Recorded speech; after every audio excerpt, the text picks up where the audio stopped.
So we just found an amazing beach to camp at. In the span of about 10 minutes, first the midges came out, and so we're like, okay, we'll set up the tent.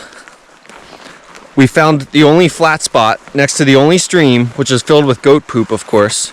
And I moved one rock to try to set up a tent. I looked at my hands, they were covered in deer ticks. I still got one here, if you can see that. I must have had over 100 deer ticks on my hands. I just washed them off in the ocean. Get out of here. And we are definitely not putting our tent on any of this ground here. Between the midges and the deer ticks, this is not a good place to camp. So we'll be walking a few kilometers back to town. Hopefully we can find a gravel parking lot to put the tent on, and somebody that has smidge spray to keep these midges away. My gosh, this is awful. We're getting out of here now.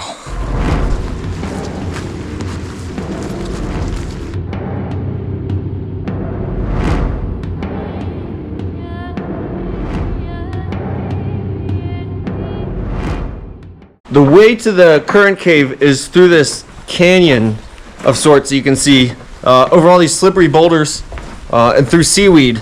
And this is going out to the coast right here. We're gonna climb along the coast, and we can only do that because it's low tide. And then hopefully around the corner we find the cave that we're looking for. Here we go.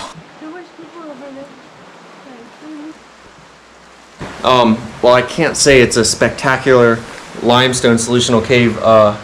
It is a really neat moss-covered tunnel over slippery boulders on the coast here. Scratch that. Actually, we do think it's this cave up here. We're not quite sure. There's multiple cave-like features in this short stretch of coastline, so let's go up and check this one out. This must be the cave that we're looking for.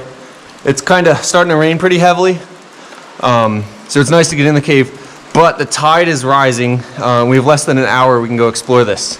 So let's go inside. This is going to be awesome.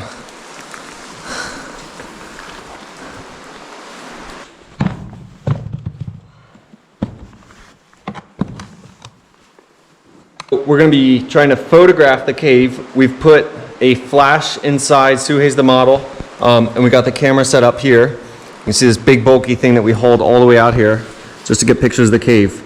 So what we do, we're going to focus on the point we want, and this is communicating with the flash. Focus right about there, and press.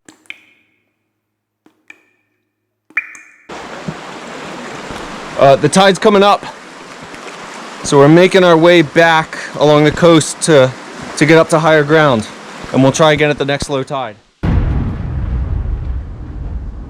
We're on a section of coastal cliffs on the Isle of Skye. This is a known cave. I'm not going to reveal the name or the location because we've already seen some visitors coming that don't appear to be responsible. But the exact location is not super available, so you have to look for it a little bit. So we're combing the coast here. As you can see, it's thick brushes until you get down to like these slot-like features like this down here. So we're going to be trekking down the coast and then looking for the cave.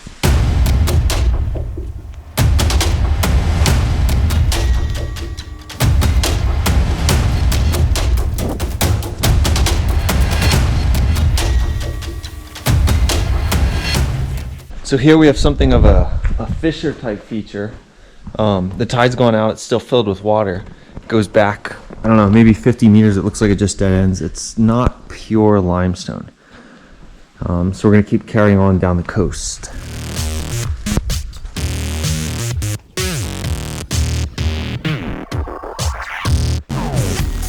At long last, this could be the cove with the flowstone cave known in this community.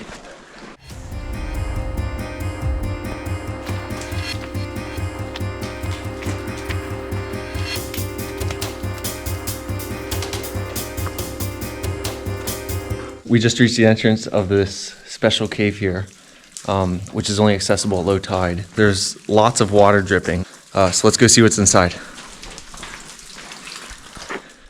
We just got out of the cave on the coast behind me. We were inside several hours, kind of exploring around, taking some photos.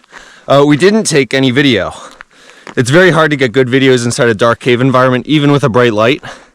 They don't usually show the formations that well anyway. Everything is so small and intricate, it's very hard to capture on video. So, again, without sharing any locations or names, here are some of the photos we took today. Enjoy.